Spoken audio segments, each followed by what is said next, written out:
हरे कृष्णा कृष्णा कृष्णा हरे हरे, हरे राम हरे राम हरे राम हरे हरे। बोलिए योगेश्वर श्री कृष्ण भगवान की जय।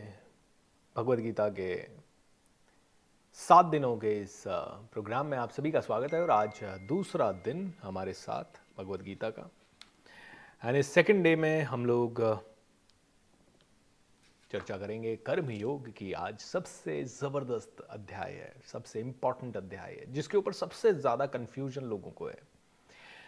अरे कर्म किए जा, फल की इच्छा मत कर। सर आप तो कर्म करने की बात कर रहे हो, सर फल को कैसे त्याग दें, सर कैसे हो पाएगा, फल की इच्छा कैसे कि ना बिना, फिर तो गोल सेटिंग क्यों करें, करें कि नहीं करें। ऐसे बहुत सारे क्वेश्चंस के आंसर आपको यहाँ मिलेंगे। दोस्तों जैसे कल हमने चर्चा की कि अगर भगवत गीता को समझना है तो सिंपल सा है, हमें आंखें खोलनी है। आंखें खोल के अगर हम कोई कार्य करेंगे तो समझ लीजिए भगवत गीता को समझ रहे हैं। We need to become very clear, दूरदृष्टि। भगवत गीता को समझना है मतलब दूरदृष्टि को समझ लो। आज तुमने तुम्हारे परिवार के किसी सदस्य से छोटा सा लड़ाई कर लिया किसी चीज़ को लेके, भाई उसने मेरी चीज़ ले ली, उसने मेरे से ज़्यादा वो कर दिया, उसने कम कर दिया, इतना सा करके तुमने छोटी सी लड़ाई कर ली। उसका 100 साल बाद, 15 साल बाद, 10 साल बाद, 20 साल बाद परिणाम क्या होगा। आज तुमने अपने बच्चे को बहुत लाड प्यार से पाल दिया, उसका 20 साल आगे परिणाम क्या होगा। आज तुम अपने बच्चे को अकेले ट्रैवल नहीं करने दे रहे, उसका 20 साल बाद परिणाम क्या होगा। आज तुम अपने बच्चे को कह रहे हो नहीं नहीं तू तो सरकारी नौकरी लग, सरकारी नौकरी मतलब सुरक्षा। ठीक है, सरकारी नौकरी आज तो लग जाएगा, 20-22 साल की उम्र में वो सरकारी नौकरी लग गया, 25 की उम्र में लग गया, और 25 के बाद जो वो 60 साल की उम्र तक उसको ग्रोथ के एक लेवल के ऊपर चांस नहीं मिलेंगे, बस उसके पास एक फिक्स्ड पैसा आता रहेगा। तो उससे क्या छीन रहे हो तुम। जब दूर दृष्टि से तुम चीज़ों को सोचोगे तो भगवत गीता को समझना बहुत आसान हो जाएगा। तो कहते हैं दूसरे अध्याय में भगवान श्री कृष्ण ने कहा कि भैया देखो कुछ नहीं करना है, शांति रखो, और अर्जुन तू सिर्फ युद्ध कर, तेरे को क्या फल मिलेगा वो तेरा काम नहीं है, उसको तू मेरे को समर्पित कर दे। तो अर्जुन कहता है सर फिर तो ये कर्म का फल को क्या मैं ऐसे ही कैसे त्याग दूं, ऐसे हो जाएगा, त्यागना पॉसिबल होगा। आइए देखते हैं तीसरे अध्याय से भगवान श्री कृष्ण क्या कहते हैं। श्री भगवान ने कहा, हे निष्पाप अर्जुन, मैं तुम्हें पहले ही बता चुका हूं कि आत्म साक्षात्कार का प्रयत्न करने वाले 2 प्रकार के पुरुष होते हैं। कुछ इसे ज्ञान योग द्वारा समझने की कार्य करते हैं और कुछ इसे भक्ति योग द्वारा। अर्जुन मैं तुम्हें बता चुका हूं कि भैया या तो ज्ञान योग से समझो या भक्ति योग से समझो। तुम सच में कर्म को समझना चाहते हो तो क्या ज्ञान से या भक्ति से समझो। तो अर्जुन कहता है यदि आप बुद्धि को सकाम कर्म से श्रेष्ठ समझते हैं तो फिर आप मुझे इस घोर युद्ध में क्यों लगाना चाहते हो। भगवान श्री कृष्ण ने कहा यार बुद्धि से काम लेना अर्जुन, बुद्धि से काम ले। तू नहीं मारेगा ये मारेंगे, तू नहीं करेगा युद्ध ये करेंगे, तू छोड़ के भागेगा अपयश का भागी होगा, तू जीतेगा तो स्वर्ग मतलब तेरे को इस राज्य मिलेगा, तू मरेगा वीर गति को प्राप्त होगा तो तुझे स्वर्ग मिलेगा। तो युद्ध करने में ही तेरी सबसे अच्छी भलाई है। तू काम छोड़ के भागने में तेरी भलाई नहीं है, तू काम चोरी करने में तेरी भलाई नहीं है। तेरी काम चोरी करते समय तू बहुत ज़्यादा काम कर रहा है और उसमें तेरे को बहुत ज़्यादा ये ऐसा लग रहा है ये काम अच्छा नहीं है, दूसरा मिल जाए। तू एक काम करते हुए दूसरे की आशा कर रहा है, वो भी तेरे लिए अच्छा नहीं है। तू बात कर रहा है मैं सन्यास ले लूं, अच्छा सन्यास ले लेने से कैसे तेरी जिंदगी आगे बढ़ेगी ये तुझे पता नहीं है, तो आजा बात करते हैं। तो मैं पहले ही बता चुका हूं आत्म साक्षात्कार का प्रयत्न करो। कैसे, ज्ञान योग से या भक्ति योग से। तो अर्जुन कहता है ज्ञान योग और भक्ति योग से करें तो कर्म योग क्या है, फिर कर्म योग की क्या जरूरत है। तो भगवान श्री कृष्ण कहते हैं न तो कर्म से विमुख होकर कोई कर्म फल से छुटकारा पा सकता है और न केवल सन्यास से सिद्धि को प्राप्त किया जा सकता है। तुम्हें क्या लगता है। अर्जुन कहता है सर मैं युद्ध नहीं करना चाहता, मैं चला जाता हूं जंगल, मैं नहीं मारूंगा इनमें से किसी को, मैं सन्यासी बन जाता हूं, क्योंकि न तो मेरी कोई पाने की इच्छा है, इन सबको मार के मुझे राज्य मिल जाए मुझे नहीं चाहिए, ये सब मर जाएं और मैं सुख भोगूं ये भी मुझे नहीं चाहिए, ये सबको मैं मार दूं और उसके कारण मेरे को पाप लगेगा, इनकी स्त्रियां मेरे को गालियां देगी, इनकी जो भी बच्चे बच्चे होंगे या बच्चे बच्चे हैं वो सारे के सारे परेशान होंगे, पूरी जिंदगी इनको नर्क भोगना पड़ेगा और मैं स्वर्ग भोगूं ऐसा मुझे नहीं चाहिए। मैं तो जंगल चला जाता हूं प्रभु जी, मैं जंगल चला जाता हूं। भगवान श्री कृष्ण कहते हैं कैसे चला जाएगा जंगल तू। बोलते हैं भगवान कहते हैं तू सन्यास की इच्छा तेरे अंदर है, और तूने अगर गलती से सन्यास ले लिया लेकिन अभी भौतिक इच्छाओं को तू मार नहीं पाया, तू नेचुरल रूप से सन्यासी अगर नहीं होगा तो तू सन्यास में नहीं जा सकता। तू इस समय सन्यास में जाने का एकमात्र रीजन से तू थॉट डाल रहा है वो है कि तू दुखी है इस समय। दोस्तों, आप में से भी हर एक आदमी को सन्यास का थॉट आया होगा जब आप दुखी होते हैं। अरे मैं चला जाता हूं, सब छोड़ देता हूं। बोलते हैं अर्जुन, वो मिथ्याचार होगा। बिना सारी चीजों को रिनाउंस किए भौतिक इच्छाओं के साथ सन्यास में चले जाना। बोले तेरी आसक्ति तो इन सब में है, तू तो कनेक्टेड है। सन्यास क्या है? सन्यास है नेचुरल डिस्कनेक्शन। नेचुरली तुम्हें डिटैचमेंट हो जाए चीजों से। धीरे धीरे तुम संसार में रहते रहते भी सन्यासी बन सकते हो, कहां दिक्कत है? तुम्हें जंगल जाके बैठने की जरूरत नहीं है सन्यास लेने के लिए। डिटैचमेंट को प्रैक्टिस कर अर्जुन। डिटैचमेंट को प्रैक्टिस करने का एकमात्र तरीका है कि जो पल इस समय है वो चला जाएगा। जो इस समय तुम्हें अच्छा लग रहा है वो कल अच्छा नहीं लगेगा। बचपन में तुम्हें खिलौने अच्छे लगते थे, आज तुम्हें अच्छे नहीं लगते। बचपन में तुम किताबें पढ़ते थे और दोस्तों के साथ घूमते थे, अब बड़े हो गए, अब उन दोस्तों के साथ घूमने में तुम्हें पता है कि आज मैं उन दोस्तों के साथ घूमूंगा तो काम कैसे करूंगा, और काम नहीं करूंगा तो कमाऊंगा कैसे, खाऊंगा कैसे। तो तुम उन दोस्तों से आज नहीं मिलते, तो थोड़ा डिटैचमेंट हो चुका है ना। बोले ऐसे नेचुरल डिटैचमेंट होने दे अर्जुन। और जब तू जिंदगी को जानेगा तो बचपन के अगर खिलौने छूट गए, बचपन के खेल के मैदान छूट गए, बचपन के दोस्त छूट गए, एक दिन ये परिवार भी तेरा छूटेगा, एक दिन ये तेरी बॉडी भी छूटेगी। और ये जानते हुए कर्म कर कि जो भी तुझे कर्म से मिल रहा है, रुपया, पैसा, गाड़ी, बंगला या तेरा घर, ये सब तेरे से छूटेगा। तो तू इसका स्वामी बन के मत रहे, नहीं मेरा घर। जिस दिन अगर गलती से छूट जाए तो उस दिन तू वो आइंस्टाइन के जैसा बन जा। आइंस्टाइन का कहते हैं एक बार घर जल रहा था, आइंस्टाइन या एडिसन, थॉमस एडिसन का एक बार फैक्ट्री जल रहा था।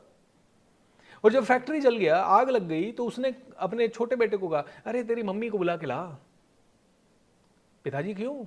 अरे उसने ऐसा नजारा देखा नहीं होगा। छोटा बेटा चला गया, बड़े बेटे को कहा, अरे अभी तक तेरी मां आई नहीं, जल्दी बुला के ला बेटा। क्यों? अरे उसने ऐसा नजारा देखा नहीं होगा। अरे पिताजी आप पागल हो गए?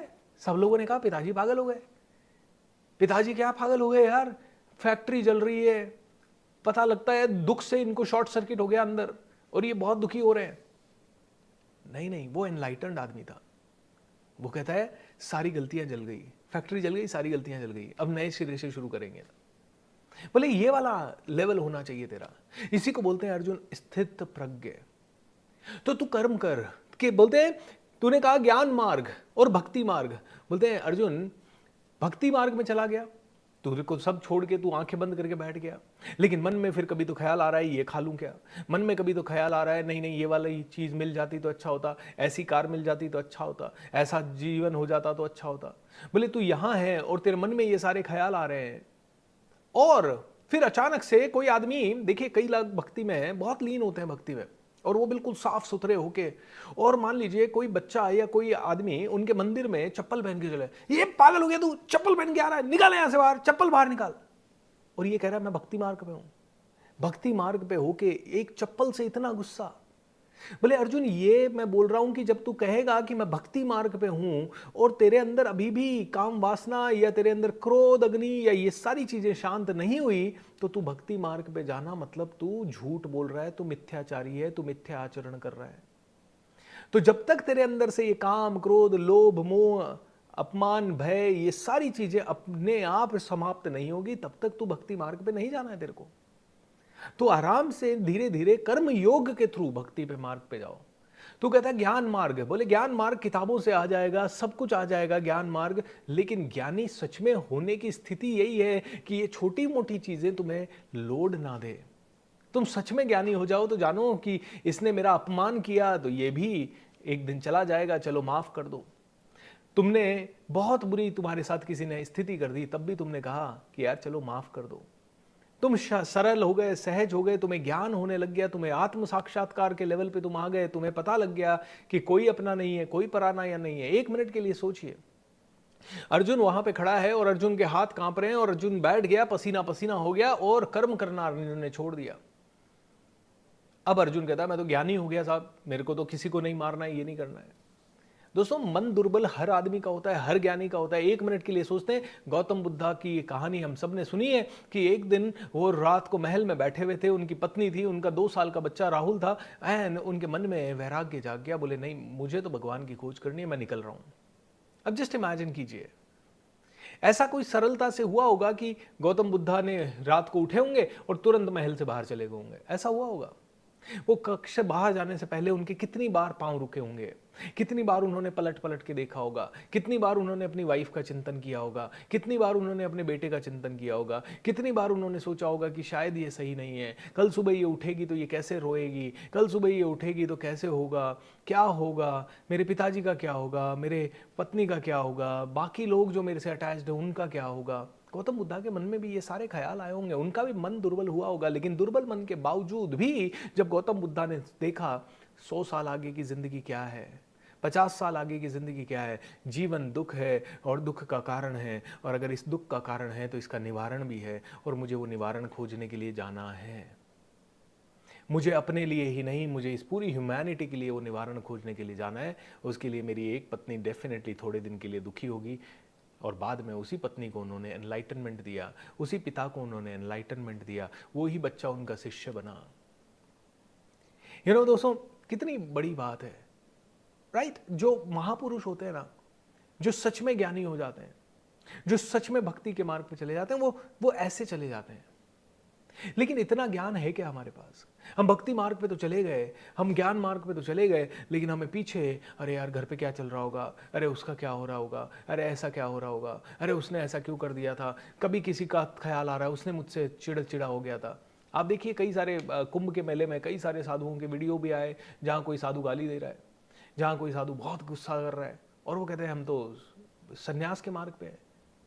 नहीं हो सकते, नहीं हो सकते, इतना कड़वा बोल ही नहीं सकता सही सन्यासी।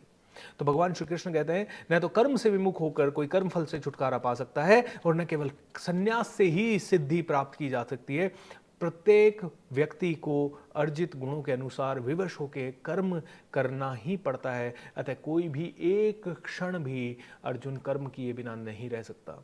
तो कर्म योग के इस चैप्टर में भगवान श्री कृष्ण कहते हैं, अर्जुन योगी बन, अर्जुन कर्म कर और योगी बन, यज्ञ के रूप में कर्म कर। यज्ञ के रूप में कर्म करने का मतलब है तू कर्म कर, और तुझे कर्म से जो भी मिल जाए तो मुझे अर्पण कर दे। तू जैसे अग्नि में आहुति डालता है और कह देता है स्वाहा, और भूल जाता है उसके बाद कि जो अग्नि में डला उसका क्या हुआ, वैसे ही तू कर्म कर और तू भूल जा, तू कर्म कर और तू भूल जा। तू ये भगवत गीता का सेशन डिलीवर कर और भूल जा किसकी जिंदगी में इंप्रूवमेंट होगा, किसको अच्छा लगेगा, किसको बुरा लगेगा, ये तेरा काम नहीं है अर्जुन। और ऐसे ही आप इस समय सुनने का जो कर्म कर रहे हैं, आप सुने, और बिना ये जजमेंट के सुने कि भूपेंद्र सिंह राठौड़ अच्छा बोल रहा है या बुरा बोल रहा है। अगर लगता है बहुत बुरा बोल रहा है और अंदर से आत्मा से आवाज नहीं आ रही है, कल से मत आइएगा या अभी से मत आइए।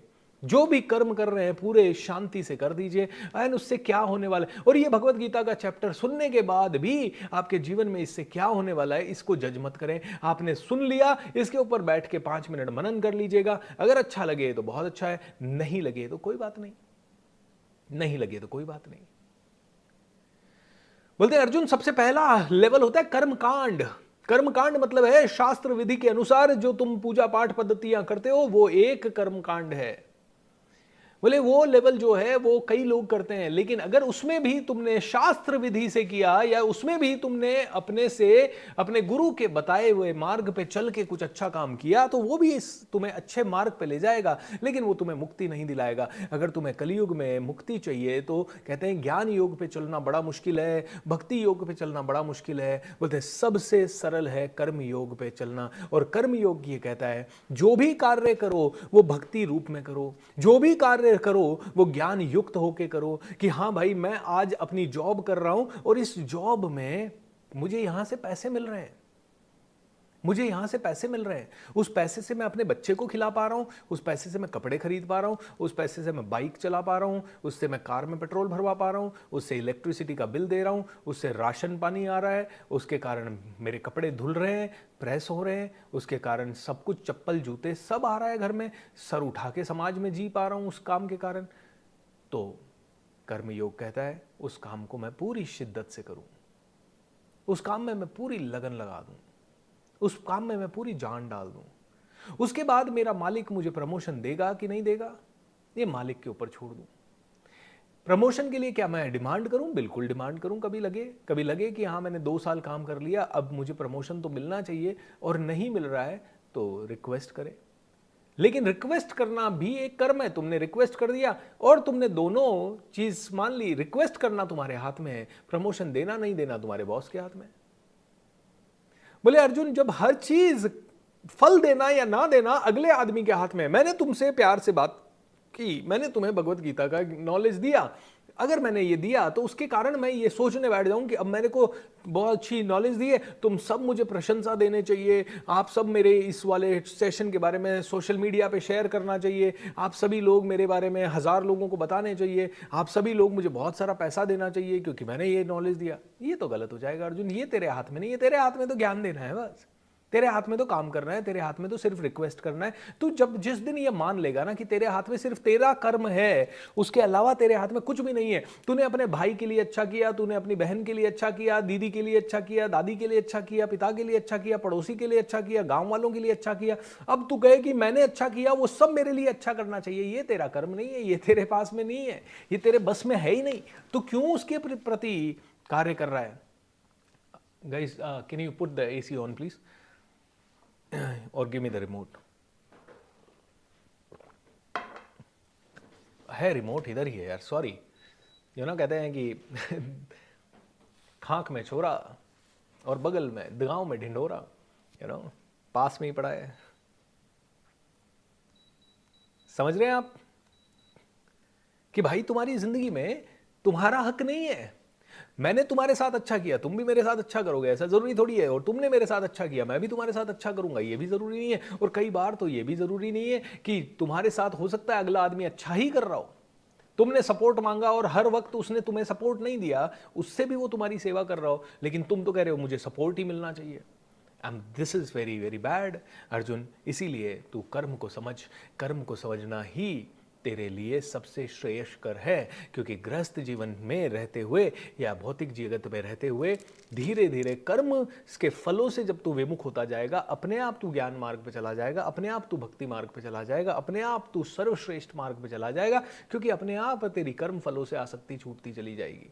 लेकिन तेरा प्रॉब्लम यह है कि तू हमेशा कहता है कि मैंने ये किया तो मुझे ये मिले, मैंने ये किया तो मुझे ये मिले, मैंने कोर्स किया तो मुझे करोड़ मिले, मैंने भगवत गीता सीखी तो मेरा जीवन सरल हो जाए, मेरे रिश्ते की प्रॉब्लम। भगवत गीता सीख, भगवत गीता को अपने जीवन में अप्लाई कर, तेरा पार्टनर तेरे साथ अच्छा बिहेवियर करेगा या नहीं करेगा, भगवत गीता इसकी गारंटी नहीं देती है। डेफिनेटली ये जरूर हो सकता है कि हाँ हमने अच्छे कर्म किए तो उसका परिणाम हमें अच्छा मिल सकता है, लेकिन मिलेगा ही मिलेगा ऐसा कोई जरूरी नहीं है। कई बार एक आदमी हजारों लोगों की सेवा करता है और कोई आदमी उसी की अच्छाई का फायदा उठा के उसको चीट कर लेता है, पॉसिबल है। कई बार आपने में कार्य किया लेकिन नहीं हो पा रहा है। How wonderful everyone. तो न तो कर्म से विमुख होके प्रत्येक व्यक्ति को प्रकृति के अर्जित गुणों के अनुसार विवश होके कर्म करना पड़ता है। तो अर्जुन कहता है सर मेरे कर्म करने से क्या होगा, मैं चला जाता हूं ना, सन्यास ले लेता हूं, मैं चला जाता हूं जंगल में, मेरे को नहीं मारना इन लोगों को, इनको मार के मुझे सब कुछ मिल गया तो मैं पाप का भागी नहीं होऊंगा। तो अर्जुन कहता है, भगवान श्री कृष्ण कहते हैं अर्जुन तुझे कर्म करना पड़ेगा। तू अगर ऐसे भाग जाएगा तो तेरा सबसे बुरा होगा। बोलते हैं कि तू कर ही नहीं सकता, तू भाग ही नहीं सकता, तेरे को अलाउड ही नहीं है। बोलते क्यों नहीं है अलाउड? क्योंकि अच्छा आदमी जो आचरण करता है फिर पूरा समाज उसका आचरण करता है। तुझे क्या लग रहा है तू युद्ध में बाण नहीं चलाएगा और बाण नहीं चलाने से तू अच्छे कर्म करेगा? बोले बिल्कुल अच्छे कर्म नहीं करेगा, क्योंकि तू जब युद्ध भूमि छोड़ के चला जाएगा तो पता है कई सारे लोग फ्यूचर में तेरा आचरण करेंगे। बोले महापुरुषों को सही आचरण करना जरूरी है, क्योंकि अगर महापुरुष ने सही आचरण नहीं किया तो लाखों लोग उसको फॉलो करेंगे और उसको और ज्यादा पाप लगेगा। बोले अर्जुन आज अगर तू युद्ध मैदान में युद्ध की भूमि को छोड़कर चला गया तो अर्जुन ये समझ लीजिए तूने एक परिपाटी सेट कर दी, तूने एक नई परंपरा बना दी। और नई परंपरा क्या बना दी? जब भी युद्ध हो और घबराहट आए छोड़ के चले जाओ। अब आने वाले लोग, तू तो फिर भी ज्ञानी है, तेरे साथ तो मैं स्वयं परमात्मा खड़ा हूं, लेकिन आने वाले लोग थोड़ी ज्ञानी होंगे। उनको तो थोड़ा सा स्ट्रेस आएगा भाग जाएंगे, थोड़ा सा स्ट्रेस आएगा भाग जाएंगे, थोड़ा सा स्ट्रेस आएगा भाग जाएंगे। और तू क्या लीक में क्या चीज सेट करेगा? मुझे बता, तू युद्ध करेगा तो ज्यादा पाप लगेगा तुझे, या तू भाग जाएगा तो ज्यादा पाप लगेगा? इसीलिए कहते हैं महापुरुषों के आचरण वैसे होने चाहिए जैसे कि सच में महापुरुषों के होने चाहिए, नहीं तो वो एक गलत परिपाटी सेट कर देंगे। महापुरुष एक गलत तरीके का कार्य करना महापुरुषों को शोभा नहीं देता। कहते हैं कि एक लीडर को बहुत ही अच्छा कार्य करना पड़ेगा। एक लीडर को हर वक्त अच्छा बनने के लिए काम करना होगा, हर वक्त अपने कर्मों की शुद्धि करनी होगी, क्योंकि अगर लीडर ने नहीं किया तो बहुत सारे फॉलोअर्स गलत आचरण करने लगेंगे और लीडर को उन सभी का कर्मों का फल लीडर को मिलेगा। कई बार आपने देखा होगा ना, एक अच्छे आदमी के साथ बहुत बुरा बुरा होता है। पता है क्यों होता है? क्योंकि वो अच्छा आदमी हर जगह पे अच्छा बनने की कोशिश करता है, उसके कारण वो कई जगह गलत कहते हैं कि गलत उदाहरण प्रस्तुत कर देता है। किसी ने अन्याय किया, अच्छा आदमी कुछ बोलेगा ही नहीं, जी हम तो अच्छे आदमी हैं, हम क्यों बोले। किसी ने कुछ बहुत ही गलत हरकतें की, अच्छा आदमी चुप रह गया, अच्छा आदमी ने मौन कर लिया। अब अच्छे आदमी ने कई जगह पे ऐसे गलत उदाहरण पेश कर दिए जिसके कारण अब कई लोगों के साथ गलत हो गया। अब उन सभी के कर्म फल इस अच्छे आदमी को मिल गए, तो अच्छे आदमी के साथ कई बार बहुत बुरा हो जाता है। क्योंकि अर्जुन, अगर तू आज युद्ध मैदान छोड़ के गया तो तूने जिंदगी भर के लिए या जीवन काल के लिए, पूरे कलयुग के लिए, पूरे सतयुग के लिए, त्रेता के लिए, जितने भी युग आएंगे आने वाले सारी पीढ़ियों के लिए तूने एक उदाहरण सेट कर दिया कि जहां पे भी तुम्हें स्ट्रेस आए भाग जाओ, अपने कर्तव्य से विमुख होकर भाग जाओ। दोस्तों आज बहुत भगोड़े हैं, एंड वो भगोड़े अपने कर्म को छोड़ के भाग रहे हैं। नेचुरल होने दो ना, अपनी पूरी जिम्मेदारी निभाओ, और उसके बाद आप धीरे धीरे, आपको लगता है कि हाँ आपको दूसरे पाथ पे जाना है, आराम से तैयारी करो, नेचुरल ट्रांजिशन होने दो। और कभी डिसीजन भी लेना पड़े तो डिसीजन लो, लेकिन उस डिसीजन में ये ध्यान रखो कि वो डिसीजन सच में लॉन्ग टर्म में तुम्हारे लिए और दुनिया के लिए श्रेयस्कर है क्या। अगर है तो जरूर करो। तो बोलते हैं महापुरुषों को तो बहुत ही सोच समझ के कार्य करना होता है अर्जुन। इसीलिए भगवान भी जब जब आए इस दुनिया में तो इंसान के रूप में आए और उन्हें भी कर्म करना पड़ा। उन्होंने कोई जादू नहीं दिखाया कि हाँ चुटकी बजाई कंस गायब, चुटकी बजाई जरासंध गायब, चुटकी बजाई काली अवन गायब, चुटकी बजाई और सारा दुर्योधन का मन फेर दिया, चुटकी बजाई शिशुपाल गायब। नहीं नहीं भाई, शिशुपाल की 100 गालियां मैंने सुनी है। अगर मैं ये कर देता कि एक गाली बोलता और तुरंत उसका सर काट देता अर्जुन, तो मैं गलत उदाहरण पेश करता कि भाई इतना क्या कृष्ण है, इतना क्या महापुरुष है कि एक गाली से इतना ज्यादा क्रोध आ गया कि किसी का हत्या कर दी, किसी की पत्नी को विधवा कर दिया। भले इसीलिए मैंने उदाहरण पेश किया। गाली दे चलेगा, 5 दे चलेगा, 50 दे तो भी चलेगा, 100 दे सब्र रखो। लेकिन अब गाली दिए ही जा रहा है और मैं सोचे जाऊं कि उसकी पत्नी का क्या होगा, उसके बच्चों का क्या होगा, मैं उसको मार दूंगा तो नहीं नहीं यार छोड़ दो, वो तो ऐसा ही है। नहीं, कैसे छोड़ दो भाई, अब कैसे छोड़ दो, अब तो नहीं छोड़ेंगे। तो तुम्हारे साथ अन्याय पे अन्याय हुए जा रहा है और तुम छोड़ दो। ये सारे लोग तुम्हारे सामने जो बैठे हैं, तुम क्या लगता है मैंने शिशुपाल जो मेरा बुआ का बेटा था उसको मैंने मार दिया? क्यों मार दिया भाई, उसको मैंने क्यों मार दिया? सोच। तू कह रहा है ये पितामह भीष्म मेरे पितामह हैं, ये गुरु द्रोण, अरे द्रौपदी का चीर हरण हो रहा था, ये सारे के सारे आराम से सर झुका के बैठे थे। इनके मुंह में जुबान नहीं थी या इनके बाजुओं में बल नहीं था? और इतना बड़ा घोर अपराध किया और उसके बाद भी तू कहता है कि इन पे बाण नहीं चलाऊंगा। How can you do that Arjun? You can not do that. तेरे को सीखना होगा, तेरे को कर्म योग सीखना होगा। तेरे माता पिता का 1000 लोगों ने अपमान किया और तू कर्म नहीं कर पा रहा है। बचपन से तेरे माता पिता ने इतनी तकलीफें झेली, आज के जमाने में तू अपने माता पिता को नेक्स्ट लेवल की एनर्जी दे सकता है, तू उनको बहुत अच्छी जिंदगी दे सकता है, और तू कर क्या रहा है? आलस में बिता रहा है टाइम। सर जी मेरे से तो अपना जिंदगी कंट्रोल नहीं हो रहा, सर जी नेगेटिव थॉट बहुत आ रहे हैं, कल एक बंदे का थॉट आया, सर 3 साल से उस लड़की को भूल नहीं पा रहा हूं। अरे तेरे माता पिता के बारे में सोचा तूने? तू क्या कर्म कर रहा है? तूने एक पुत्र का कर्म किया? नहीं किया। तो यार जा, एक काम कर, अपने माता पिता के पास अभी इसी वक्त जा और उनको बोल तुम्हारा बेटा नालायक है, नहीं कर सकता। और बोलने से भी क्या होगा? कर्म तो तेरा है, माता पिता की सेवा करना। तू नहीं करेगा तो तेरा प्रॉब्लम है। तू एक लड़की या एक लड़के के चक्कर में अपने माता पिता की 20 साल की तपस्या, 50 साल की तपस्या, 30 साल की तपस्या को साइड में रख देता है और बोलता है मैं तो उसी लड़के के साथ शादी करूंगी जी। अब वो लड़का, तुम्हें पता भी नहीं है कि वो लड़का सही है या गलत है, तुम्हें पता भी नहीं है, बस तुमने 30 साल के माता पिता की तपस्या को छोड़ के उसी लड़के के पास जाना है तुम्हें, और बाद में पता चलता है उसने तुम्हें काट के फ्रिज में भेज दिया, या बाद में तुम्हें उस लड़की का पता चलता है कि वो शादी के चौथे दिन ही तुम्हारा मर्डर करवा रही है, और तुमने उन माता पिता को दुख दिया जो 25-30 साल से तुम्हारी सेवा कर रहे हैं, हर रोज तुम्हारे साथ बात कर रहे हैं, और तुम कहते हो आज का जमाना अलग है, अपनी मर्जी से जिएंगे, तो तुम पाप के भागी बन रहे हो। दोस्तों, ये भगवत गीता हजारों प्रॉब्लम्स को सॉल्व कर सकती है। एक स्टूडेंट जो पढ़ाई नहीं कर रहा, भाई तेरे माता पिता ने तेरे लिए खाना बनाया, सुबह 5 बजे उठे, तेरे को टिफिन बनाया, तेरे में इतनी सद्बुद्धि नहीं है कि तू, वो तेरी खुशी के लिए पता नहीं बेचारे क्या क्या कर रहे हैं, और तेरे में इतनी सी सद्बुद्धि नहीं है कि तू थोड़ी सी पढ़ाई कर ले। यू नो, ये कर्म से विमुख होना है। तुम शादी करके आए, तुम दिन रात एक ही करे, मेरा पति मेरे को टाइम नहीं देता, मेरी सास मेरे साथ ये नहीं करे, अरे तुम थोड़ा सरेंडर कर दो ना। नहीं नहीं, मैं सरेंडर करती हूं, सब मेरा फायदा उठाते हैं। तेरा धर्म है ये सरेंडर करना। अच्छा, मैं स्त्री हूं, मेरा ही धर्म है, इतने सालों से मैं ही सरेंडर करूंगी। बहस नहीं करनी है। आप अपना कर्म करो, और धीरे धीरे आप अपने कर्म से धीरे धीरे दूसरे इंसान को, आपने अच्छे कर्म किए, कोई जरूरी नहीं, कोई गारंटी नहीं है कि अगला आदमी अच्छा कर्म करेगा, लेकिन अगला आदमी अच्छा कर्म नहीं कर रहा, इसलिए तुम गलत कर्म पे चले जाओ, ये तुम्हारा गलत हो जाएगा। ऐसे ही एक पति का धर्म है या कर्म है कि वो अपनी पत्नी का ध्यान रखे अच्छे से, और वो अच्छा ध्यान रख रहा है, फिर भी पत्नी अच्छा बिहेव नहीं कर रही है, पत्नी का धर्म है या कर्म है।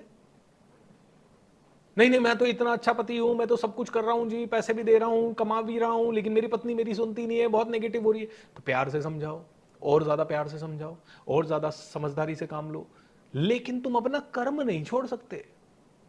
तुम अपने कर्म को बिल्कुल ही रास्ते अलर्ट पे ले जाओ कि नहीं जी, अब तो मैं तो पत्नी का ध्यान ही नहीं रखूंगा, मैं तो पराई स्त्री से अब संबंध जोड़ दूंगा फटाफट। तुम अधर्म कर रहे हो, और चिंता मत करो, इनका बहुत बढ़िया परिणाम मिलेगा, आज नहीं तो कल मिलेगा। दोस्तों, हमें नहीं पता कि हमें जो आज इस दुनिया में जो हो रहा है, क्या अभी भी हमें इससे हिंट नहीं मिल रहा? आज कैसे कैसे लोगों को बीमारियां हो रही है, ऐसी ऐसी बीमारियां जो हमें सुनने में भी नहीं आती थी कभी, ऐसे ऐसे तकलीफें लोगों की आ रही है।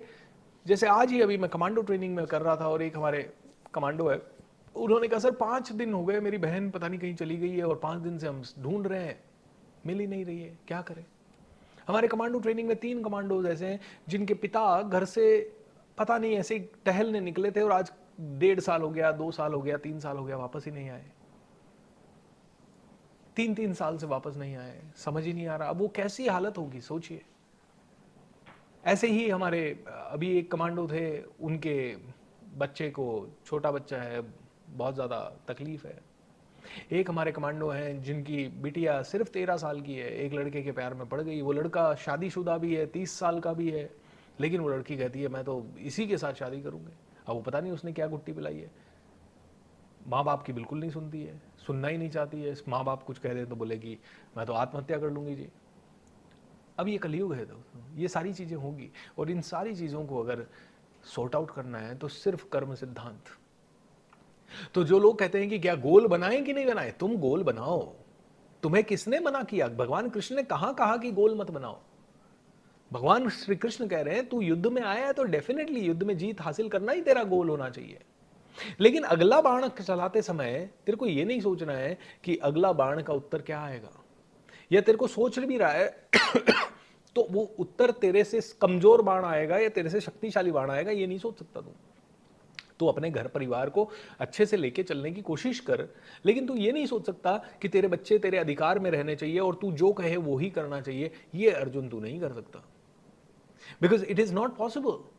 तुम्हारे बच्चे 10 घंटे कॉलेज के अंदर हैं, स्कूल के अंदर हैं, वो 50 अलग अलग लोगों से मिल रहे हैं, अलग अलग तरह का एनवायरनमेंट देख रहे हैं। तुम्हारे अधिकार क्षेत्र में वो रहें और तुम्हारे हिसाब से ही आचरण करें और तुम जो बोलो वही सब्जेक्ट लें, ये पता नहीं शायद होगा कि नहीं होगा अर्जुन।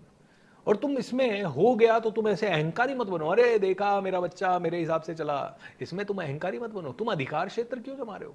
तुम अपना कर्तव्य करो कि तुमने अपने बच्चे को अच्छी से अच्छी शिक्षा दे दी, अच्छे से अच्छे संस्कार दे दिए, अच्छे से अच्छी स्कूल में पढ़ा दिया, अच्छे से अच्छे तरीके से तुमने उनको प्रेम दे दिया, सब कुछ दे दिया। उसके बाद तुम्हारा बच्चा, उसके बाद भी तुम्हारा बच्चा तुम्हारी मर्जी के विरुद्ध शादी करेगा, शायद हो सकता है, या हो सकता है वो ड्रग्स के रास्ते पे चले जाए, या किसी गलत रास्ते पे चले जाए, या कुछ और अच्छा रास्ते पे चले जाए, या तुम जो चाहते हो उससे हजारों गुना ज्यादा अच्छा बन जाए। दोनों ही पॉसिबिलिटी है Arjun. And you should be ready for everything.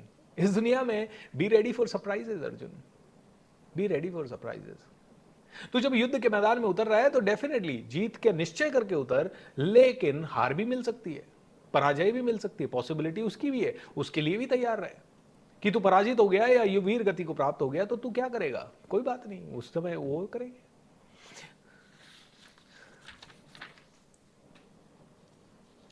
तो जो कर्मेंद्रियों को वश में करता है, तो अर्जुन कर्म कैसे करने हैं? कर्म इंद्रियों को वश में करना है। ये गलत काम जो होते हैं ये सारे के सारे राग और द्वेष के कारण होते हैं। या गलत काम जो होते हैं या कोई भी काम होता है, बोलते हैं कोई भी कर्म या तो राग उत्पन्न करता है या द्वेष उत्पन्न करता है। राग यानी अटैचमेंट, और द्वेष यानी घृणा, या उससे तुम्हारे फेवर में रिजल्ट आता है तो तुम कहते हो यार बहुत अच्छा हुआ, मुझे और चाहिए। तुम्हें आइसक्रीम अच्छी लगी, तुम कहोगे और खाऊंगा, राइट, और उससे राग हो जाएगा तुम्हें। और द्वेष जो है, तुम कहोगे नहीं नहीं, यह चीज़ मुझे अच्छी नहीं लगी, आगे से कभी नहीं खाऊंगा, अरे मेरे सामने भी मत लाना, ये द्वेष हो गया। बोले यार अर्जुन, तुझे स्थित प्रज्ञ होना पड़ेगा। स्थित प्रज्ञ होने का मतलब है तुझे न राग हो न द्वेष हो, तू धीरे धीरे अटैचमेंट से हो जाए। आइसक्रीम मिली तो ठीक है, नहीं मिली तो ठीक है, तुझे कर्म के फलों को त्यागना पड़ेगा, तुझे कर्म तो करना ही पड़ेगा। You are a human being, you are a human being, you are a divine being experiencing human life। आप एक divine being हो जो कि experience कर रहे हो human life को, और जब human life को आप experience कर रहे हो तो काम करो, बहुत जम के काम करो, बिना ये सोचे समझे काम करो कि तुम्हें वापस क्या मिलेगा। बस बोलते हैं यही सन्यास का असली मार्ग है। तो कहते हैं कि यदि कोई निष्ठावान व्यक्ति अपने मन के द्वारा कर्म इंद्रियों को वश में करने का प्रयत्न करता है और बिना किसी आसक्ति के कर्म योग प्रारंभ कर देता है तो वह अति उत्कृष्ट है। तो सकाम कर्म और निष्काम कर्म। सकाम कर्म, मैंने आपको ट्रेनिंग दी, आप मुझे XYZ दिए तो सकाम कर्म हो गया। मैंने training the, magic of thinking rich, ये पूरा महीना हम लोग निष्काम कर्म ऑलमोस्ट करते हैं। मैं नहीं कहूँगा कि 100 आउट ऑफ 100% निष्काम कर्म है, लेकिन फिर भी निष्काम कर्म है, क्योंकि हमें पता ही नहीं है हम YouTube पे इसको लाइव कर रहे हैं, कौन जुड़ रहा है कौन नहीं जुड़ रहा है, कौन पहले जुड़ रहा है कौन बाद में जुड़ रहा है, किसने कितना देखा किसने कितना नहीं देखा, कौन हमारा कोर्स लेगा कौन नहीं लेगा, कौन कितना करेगा कौन कितना नहीं करेगा, हमने पहले ही जेब से इतना पैसा लगा दिया, वापस आएगा कि नहीं आएगा। ये एक तरह से थोड़ा प्रैक्टिस है निष्काम कर्म का। मैं नहीं कहूँगा कि पूरी तरह से ही निष्काम है, लेकिन हाँ प्रैक्टिस जरूर है ये निष्काम कर्म का। तो अपना नियत कर्म करो। कौन सा कर्म करो? नियत कर्म करो, क्योंकि कर्म न करने की अपेक्षा कर्म करना श्रेष्ठ है। कर्म के बिना तो शरीर निर्वाह भी नहीं कर सकता। तो अब ये निष्काम कर्म की बात हो गई, और कहते हैं नियत कर्म करो और यज्ञ की तरह कर्म करो। नियत कर्म क्या है? भूपेंद्र सिंह राठौड़ ने इस समय डिसाइड किया है भगवत गीता के ऊपर बात करना। बोले ये तेरा निर्धारित कर्म हो गया, ये तूने ट्रेनिंग देना निश्चित किया है तो ये तेरा निर्धारित कर्म है। इस समय अर्जुन तू युद्ध के मैदान में खड़ा है तो तेरा नियत कर्म है युद्ध करना। इस समय तू एक गार्ड की नौकरी कर रहा है तो तेरा नियत कर्म है गार्ड की नौकरी को सच्चे तरीके से करना। इस समय तुम्हें कोई विधानसभा की सीट मिल गई है और तुम MLA बन गए हो, तो तुम्हारा काम है उस MLA का कर्म ढंग से करना। बोले नियत कर्म। नियत कर्म मतलब वो कर्म जो तेरे लिए चुना गया है, वो कर्म जो तूने चुन लिया या तेरे लिए नियति ने चुन लिया, उस नियत कर्म को अच्छे से कर। और अगर वो नियत कर्म संसार के लिए बहुत ही गलत है तो उसे छोड़। अगर तूने शराब का धंधा खोल लिया और वो संसार में शराब पी के 5 लोगों के घरों में झगड़े हो रहे हैं, तो बेटा वो सारा तेरे ऊपर आ जाएगा एक दिन। तूने मांस खाया है, तू होश पूर्वक कर, ठीक है, तू मारते समय वो बच्चा चिल्ला रहा है, वो मर रहा है, वो उसकी आत्मा कांप रही है, सब कुछ हो रहा है, और तू फिर भी उस पे कसाई की तरह तू धारी चला रहा है, और फिर तू चटकारे लेके उसे कुकर में उबाल भी रहा है। और तू देखिए, एक खबर मिली कि एक लड़के ने एक लड़के को काट के फ्रिज में भर दिया, और हम सब अरे इतना बुरा कैसे हो गया, जबकि हजारों लोग रोज किसी न किसी जानवर को काट के फ्रिज में भर रहे हैं। और सर्दी के दिनों में तो मतलब मैं राजपूत फैमिली से हूँ, राजस्थान से हूँ, मैंने बचपन से देखा है मांसाहार ये वो बहुत देखा है। एंड सर्दियों के दिनों में ना तो बात होती थी, अरे बकरा जमाएंगे, कैसे, घी के अंदर बनाएंगे, पूरा साल वो पड़ा, मतलब पूरे 2-3 महीने वो घर में रहेगा आराम से, उसको रोज एक एक दो दो पीस लेके खाएंगे, अरे बड़ा मजा आएगा। अरे हल्दी वाला नॉनवेज बनाएंगे, अरे ऐसा वाला नॉनवेज। देखा है मैंने अपने घरों में, राइट। लेकिन धीरे धीरे जब नॉलेज हुआ तो छोड़ दिया, और छोड़ना जरूरी है, क्योंकि जो नहीं है आपके काम का, जो नियत कर्म नहीं है उसको छोड़ना है। जो नियत कर्म है, मांसाहार करना मेरा नियत कर्म नहीं है, आपका नियत कर्म नहीं हो सकता वो, आपको छोड़ना ही चाहिए। आपका किसी का जान लेना कर्म हो ही नहीं सकता। आप कोई युद्ध के मैदान में नहीं खड़े हो। हाँ, जो फौजी है वो आतंकवादी को मारे, वो नियत कर्म है, और उसको करे, और पूरी शिद्दत से करे, बिना ये सोचे समझे करे, अरे नहीं जी मेरे तो घर में बीवी बैठी है, मेरे तो बच्चे बैठे हैं, मेरे तो बूढ़े माँ बाप हैं, मैं तो फौज में आया हूँ उनके लिए पैसा कमाने के लिए, अभी मैं शहीद हो गया तो क्या होगा, नहीं। वहां पे हाथ कांपने नहीं चाहिए, वहां पे आगे ही बढ़ना है। बोलते यही नियत कर्म है, और यज्ञ की तरह करो। यानी यज्ञ की तरह करने का मतलब है जो भी फल मिल रहा है भगवान तुम्हारा है। तुमने बुरा दे दिया, मेरे कर्म फल कट गए, पुराने कर्मों का किसी का बुरा फल आया होगा, छोड़ो, हो गया।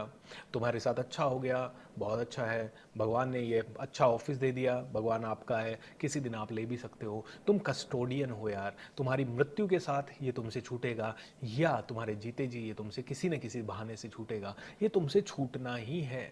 जब सब चीज़ छूटनी है तो तुम क्यों किसी का अधिकारी बन रहे हो, ये मेरा बच्चा है, ये मेरे हिसाब से ही चले, बुढ़ापे में मेरी सेवा करे, गलत हो गया। ये बूढ़े लोगों को समझना पड़ेगा। तुम्हारे दुख का कारण तुम्हारा बच्चा नहीं है, तुम्हारे दुख का कारण तुम्हारी इच्छा है कि तुम्हारा बच्चा तुम्हारी सेवा करनी चाहिए। कहां पे लिखा हुआ है, क्यों लिखा हुआ है? नहीं नहीं, हमने बच्चे को पाला है, तो तुमने क्या व्यापार किया है? तुमने बच्चे को पाला है, पोसा है, बड़ा किया है, अब बुढ़ापे में बच्चा तुम्हारी सेवा करना चाहिए, तुम्हारी ये एक्सपेक्टेशन तुम्हारे दुख का कारण है, बच्चा नहीं होगा। क्योंकि बच्चा जब बड़ा होगा तो उसकी बीवी उसे एक तरफ खींचेगी, तुम उसे एक तरफ खींचना चाह रहे हो, उसके बच्चे उसे एक तरफ खींचेंगे, उसका बॉस उसे एक तरफ खींचेगा, समाज उसे एक तरफ खींचेगा, तुम सबकी जिम्मेदारियां उसे दूसरी तरफ खींचेगी, और शायद वो तुम्हारी फिर सेवा ना कर पाए, क्योंकि एक लेवल के बाद वो ऊब जाएगा इन चीजों से, और वो हो सकता है डिसाइड करे ना करूंगा भाई सेवा, या वो हो सकता है विदेश चला जाए, वो सेवा करने के लिए पास ही ना हो, वो ज्यादा ज्यादा पैसे भेज दे, और तुम कहो बेटा हो गया बड़ा, बात ही नहीं करता। तुमने माना क्यों कि बेटा बड़ा होने के बाद तुमसे रोज बात करेगा? ठीक है, संस्कार हमें देने हैं अपने बच्चों को कि हाँ भाई बुढ़ापे में माँ बाप की सेवा करो, लेकिन सेवा करेगा कि नहीं करेगा वो उसका कर्म है। तुम उसके कर्म को अपने हिसाब से मोड़ना चाहो, ये तो होगा ही नहीं। तुम चाहो कि मैं अगला सेंटेंस वो बोलूं जो तुम चाहते हो, ये तो होगा ही नहीं। मैं तो वो बोलूंगा जो मैं चाह रहा हूं। मुझे क्या पता आपको कौन सा सुनना है, मुझे क्या पता कि आपको कौन सी। तो बुढ़ापे में तुम्हारे दुख का कारण तुम्हारा बच्चा नहीं है। तुम कह रहे हो कि मैं तो अकेला हो गया जी बुढ़ापे में, अब बच्चे भी सारे चले गए, तो तुम अकेले हुए क्यों? तुमने ऐसी जिंदगी क्यों नहीं बनाई कि तुम हजारों लोगों के साथ जुड़ जाओ? तुमने ऐसी जिंदगी बनाई क्यों नहीं कि जहां पे तुम अब्दुल कलाम साहब की तरह अंतिम समय में भी किसी स्कूल में टॉक दे रहे हो? 80-90 ईयर्स के होने के बाद भी अब्दुल कलाम साहब काम कर रहे थे। तुमने ऐसी जिंदगी क्यों नहीं बनाई? तुमने क्यों मान लिया कि 60 की उम्र हो गई अब तो रिटायर हो गए साहब? तुमने तुमने अपनी जिंदगी खुद खराब की है। तुम किसी को दोष नहीं दो, बच्चे ध्यान नहीं देते जी, और फिर बेचारे होके क्या करें, आजकल के बच्चे सुनते नहीं है। आजकल के बच्चे क्या बूढ़े सुन रहे हैं? तुम्हें जब सुनना था तुमने सुना नहीं? सुना तो अब क्यों रोते हो? तुम्हारे कर्म तुम्हारे पास लौट के आए। कोई आदमी कहता है जी अभी मैं क्या करूं, मेरे तो पति मेरे को वैल्यू नहीं करते। तो तुम्हारे कर्म है। नहीं नहीं, मेरे कैसे कर्म है? मेरे पति मेरी वैल्यू नहीं कर रहे, मेरे पति को समझना चाहिए, मैं सारा घर बार छोड़ के आई हूं। तो मत आती छोड़ के। नहीं नहीं, मैं छोड़ के आई हूं तो अब तो मेरा पति मेरा वैल्यू करे। पति वैल्यू करे ना करे वो पति का कर्म है, तुम्हारा कर्म क्या है? पति ने वैल्यू नहीं की तो तुम उससे तुम भी गलत व्यवहार करोगी, ये तुम्हारा कर्म नहीं है। अरे जी पत्नी मेरी वैल्यू नहीं करती, मैं देखो इसके लिए कितना कर रहा हूं, तो तुमने क्यों माना कि पत्नी तुम्हारे साथ अच्छा ही व्यवहार करेगी? तुम अपना कर्म करो, तुम उसके साथ अच्छा व्यवहार करो, तुम्हारे हाथ में सिर्फ तुम्हारा व्यवहार है।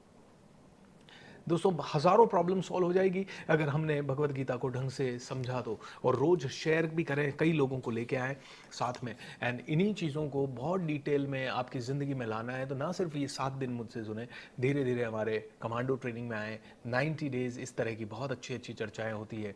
डेफिनेटली थोड़ा सा उसका पैसा ज़रूर है, बट प्लीज़ इतना छोटा ना सोचें। ये यज्ञ है, इसमें आहुति आप भी डालें, और आप ही के लिए डालें, मेरे लिए मत डालें। मुझ पे एक एहसान करें कि मुझ पे कोई एहसान बिल्कुल ना करें। श्री विष्णु के लिए यज्ञ रूप में कर्म करना चाहिए, अन्यथा कर्म के द्वारा इस भौतिक जगत के बंधन उत्पन्न होते हैं। बोलते तुमने कर्म किया और तुमने यज्ञ के रूप में नहीं किया, अब तुम बंध गए। सोचो, तुमने कर्म किया, तुमने अपने बच्चे को पढ़ाया, अब तुमने बच्चे को पढ़ा तो दिया, लेकिन तुमने उसके फल का त्याग नहीं किया कि भाई बच्चा पढ़ाना मेरा कर्तव्य था, मेरी ड्यूटी थी, मैंने पढ़ा दिया। अब बच्चा कितना कमाएगा, कितना मुझे देगा, बुढ़ापे में मेरे साथ रहेगा नहीं रहेगा, ये सारी चीज़ों पे आपका कोई अधिकार नहीं है, कोई अधिकार नहीं है। बोले ऐसे कैसे सर, ये तो मानने में नहीं आती बात। अरे नहीं है तुम्हारा अधिकार, और तुम्हारे अधिकार अधिकार अधिकार चिल्लाने से कोई तुम्हें अधिकार दे दे तो बात अलग है। नहीं मेरा तो अधिकार है, मेरा बच्चा मेरे हिसाब से करना चाहिए, तो फिर करवा लो सारे बच्चों से अपने अधिकार से काम। नहीं करवा सकते। तुम्हारा बच्चा बड़ा होगा तो अफेयर भी चलाएगा, तुम कहते हो नहीं मेरा बच्चा तो सतमार्ग पे चलना है। अरे तुम जब कॉलेज में थे, तुम्हारा दिल 4 लोगों पे आया, तुमने कभी अपने पिताजी की बात नहीं मानी। अब तुम्हारा बच्चा भी है, उसको एक्सपीरियंस करने दो, वो हर तरह की जिंदगी एक्सपीरियंस करेगा। लेट हिम एक्सपीरियंस, बस उसे अच्छे संस्कार दे दो। अब तुम उसे बांधना चाहते हो, जैसे ही तुमने कहा मैं उसे बांध लूँ, मेरे हिसाब से वो कर्म करे, तुम खुद बंध गए, वो नहीं बंधा, तुम बंध गए। बोले कर्म फलों का जब त्याग नहीं करते तो तुम बंध जाते हो, फिर तुम्हें बंधा हुआ महसूस होता है, फिर तुम पूरी तरह से ऐसे कस जाते हो। उसके बाद तो तुम्हारी दुख ही दुख की यात्रा शुरू होती है। बोले दुख का कारण कर्मों से अटैचमेंट है अर्जुन, और कुछ भी नहीं है। सृष्टि के प्रारंभ में समस्त प्राणियों ने विष्णु जी के लिए यज्ञ किया, यज्ञ सहित मनुष्य तथा देवताओं की संततियों की रचना की। उसने कहा तुम इस यज्ञ से सुखी रहो, क्योंकि इसके करने से तुम्हें सुखपूर्वक रहने का, मुक्ति प्राप्त करने के लिए समस्त वांछित वस्तुएं प्राप्त होगी। यज्ञ के द्वारा प्रसन्न होकर देवता तुम्हें भी प्रसन्न करेंगे, और इस तरह मनुष्यों के देवताओं के मध्य सहयोग से सबों की संपन्नता होगी। ये कुछ काल्पनिक कथाएं हैं, लेकिन इन कथाओं का तात्पर्य यही है कि यज्ञ से शांति होती है। लेकिन हम क्या सोचते हैं, यज्ञ मतलब सिर्फ अग्नि प्रज्वलित की, सब लोग आग में बैठ गए, स्वाहा स्वाहा कर रहे हैं, पंडित जी 4 मंत्र बोल रहे हैं, जो पंडित जी को भी शायद कई बार पता नहीं है कि उनका हर चीज का तात्पर्य क्या है, और हमें भी नहीं पता है, हमने सीधा बोल दिया स्वाहा। हमें लगता है यही यज्ञ है। नहीं, यज्ञ अलग अलग तरह के हैं। बोले द्रव्य यज्ञ है, तुम दान दे दो सबको, ये यज्ञ है। और तुमने उस दान का कोई फल नहीं लिया, तुमने कहा मुझे नहीं, मुझे गुप्त दान करना है, ये तुम्हारा द्रव्य यज्ञ कहलाता है। तुमने कह दिया, दे दिया। तुम ज्ञान का यज्ञ कर दो, तुमने ज्ञान दे दिया और भूल गए किसको तुमने ज्ञान दिया और क्या नहीं दिया, वो भी तुम्हारा यज्ञ है। तुमने कर्मों के फलों का त्याग कर दिया, ये भी तुम्हारा। कर्मों से जो भी आया भगवान आपका है। मेरे को कई बार लोग कहते हैं आप बहुत अच्छा बात करते हो जी, ये है। मैं हमेशा जब उस समय तो थैंक यू बोल देते हैं सब, लेकिन जब मैं वास्तव में बैठता हूँ और ग्रैटिट्यूड को फील करता हूँ तो मैं कहता हूँ यार मैं कौन था और मेरे गुरुओं ने मुझे क्या बना दिया। सारी प्रशंसाएं गुरुओं की, सारी प्रशंसाएं भगवान की। मैं कौन होता हूँ? आज यश है, कल अपयश है, आज पैसा है, कल नहीं है, कल अंधेरा था, आज उजाला है, आज अंधेरा, आज उजाला है, कल अंधेरा फिर आएगा। ये तो सृष्टि का नियम है। भगवान के भक्त सभी प्रकार के पापों से मुक्त हो जाते हैं, क्योंकि वे यज्ञ में अर्पित किए भोजन प्रसाद को ही खाते हैं। अन्य लोग जो अपनी इंद्रिय सुख के लिए भोजन बनाते हैं वे निश्चित रूप से पाप को खाते हैं। बोलते हैं कि सिंपल सा अगर तुम्हें समझना है कि तुम्हें कौन सा भोजन करना है और कौन सा नहीं करना, तो सिंपल समझ लो कि तुम भगवान को क्या अर्पण करोगे और क्या नहीं करोगे। सीधी सी बात है। तुम्हें अगर समझना है कि कौन सा कर्म अच्छा है और कौन सा कर्म अच्छा नहीं है, तो सिंपल सा ये देख लो कि तुम्हारे साथ कौन से कर्म चाहते हो कि दूसरे लोग करें और किस तरह का व्यवहार करें, बस वो देख लो। बोलते हैं जो तुम दूसरों को अर्पण करने में तुम्हें कोई संकोच नहीं है, और जैसा व्यवहार तुम तुम्हारे लिए चाहते हो वो तुम कर लो, बस तुम हो गए। और उसमें भी फलों से डिटैच हो जाओ, डिटैचमेंट को प्रैक्टिस करो। तो पूरी भगवत गीता कहती है डिटैचमेंट। लेकिन भगवत गीता कभी भी ये नहीं कहती कि तुम संन्यास ले लो। अरे यहाँ साफ साफ बोला है संन्यास नहीं लेना है, अपनी ड्यूटीज को निभाना है, अपने सारे कर्तव्य को करना है। इनफैक्ट युद्ध के मैदान में खड़े हो तो युद्ध करना है। भगवत गीता को कई लोग कहते हैं मैं नहीं पढ़ूंगा क्योंकि मेरे को डिटैचमेंट हो जाता है। अरे कहाँ डिटैचमेंट हो जाता है? भगवत गीता कभी भी डिटैचमेंट नहीं सिखाती। भगवत गीता कहती है तुम संसार में रहो और अपने सारे कर्म करो, क्योंकि मैं भगवान के रूप में आया तो मैं तो जंगल में बैठा रह सकता था, लेकिन मैंने भी इंसानी रूप में सारे कार्य किए। अब भगवान श्री राम भगवान पैदा हुए, भगवान पैदा होने के बाद भी उन्हें रोना पड़ रहा है, जंगल भटकना पड़ रहा है, अपने लक्ष्मण मूर्छित हो गए, लक्ष्मण को वो चुटकी बजा के ठीक कर सकते हैं, लेकिन हनुमान जी से याचना करनी पड़ रही है, वैद्य बुलाना पड़ रहा है, वैद्य जी जाओ पर्वत लेके आओ, संजीवनी बूटी लेके आओ, कह रहे हैं। नहीं तो वो तो भगवान थे, वो कहते हैं चुटकी बजाई, लक्ष्मण ठीक हो गया। बोले यार मैं भी जब इंसानी रूप में आया ना, तो मैं थोड़ी संन्यास लेके बैठ गया, मैं थोड़ी आराम से बैठ गया कि भैया मैं तो पिता की आज्ञा हुई इसलिए 14 वर्ष गया, और वहां पे भी मुझे कर्म करना पड़ा, राक्षसों से लड़ना पड़ा, अपनी पत्नी को खोजना पड़ा, मेरे भाई को बचाने के लिए मुझे याचनाएं करनी पड़ी। जब समुद्र ने रास्ता नहीं दिया तो शिवलिंग बनाना पड़ा, शिवलिंग की पूजा करनी पड़ी। जब मुझे कर्म करना पड़ रहा है, सेना बनानी पड़ी, वानरों को ट्रेन करना पड़ा, प्रशिक्षण करना पड़ा, पुल बनाना पड़ा, जब मुझे सब कुछ करना पड़ा, तो तुम मनुष्य हो गए, तुम ये कैसे सोच रहे हो कि तुम्हें ये सब कुछ करना ना पड़े और तुरंत तुम्हें सब कुछ मिल जाए? ऐसा नहीं पॉसिबल है। भगवान के रूप में आ जाओ, चाहे तुम इंसान के रूप में आ जाओ, तुम्हें कर्म करना ही होगा। गौतम बुद्धा को तो एनलाइटनमेंट हो गया 33 साल की उम्र में, फिर भी वो कर्म करते रहे। कभी ये सभा आयोजन, कभी वो सभा आयोजन, कभी यहाँ प्रवचन, कभी वहाँ प्रयोजन, कभी इस गांव में, कभी उस गांव में। जैन मुनि तो संन्यास ले चुके हैं, उन्होंने कपड़े तक त्याग दिए, फिर भी वो चातुर्मास कर रहे हैं, लोगों को प्रवचन दे रहे हैं, लोगों को बता रहे हैं, सही मार्ग पे ला रहे हैं। बोले कोई भी कैसा भी हो, तुम्हें कर्म करना पड़ेगा, अंत तक कर्म करना पड़ेगा भाई। कर्म किए बिना तुम्हारा शरीर नहीं रह सकता। लेकिन तुम कैसे कर्म करो? नियत कर्म करो। कैसे कर्म करो? वेद के अनुसार करो। कैसे कर्म करो? शास्त्रों के अनुसार करो, और यज्ञ की तरह करो। दोस्तों बहुत मज़ेदार है और बहुत डीप है। सारी चीज़ें अगर समझ गए तो मज़ा ही मज़ा आ जाएगा। How do you feel? How do you feel? अरे बातें करते करते कब 45 मिनट्स हो गए, समझ ही नहीं आया। जय माता दी, जय माता दी निर्मला जी, जय माता दी।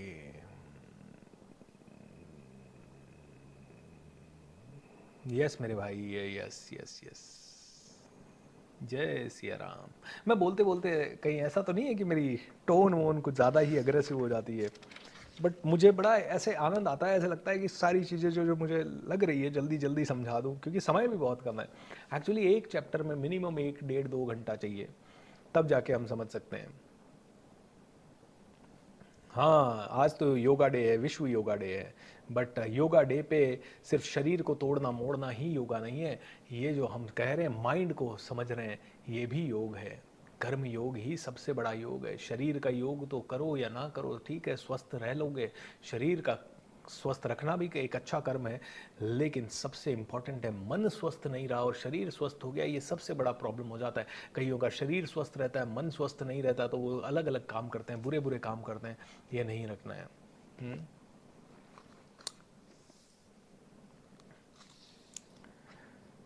ला ला ला ला। तो दोस्तों आसक्ति नहीं करो। राजा जनक, जनक जैसे राजाओं ने केवल नियत कर्म करने को ही सिद्धि प्राप्त कर ली। तो कहते हैं कि नियत कर्म करने का और भक्ति मार्ग पे जाने का एक सिंपल फॉर्मूला है।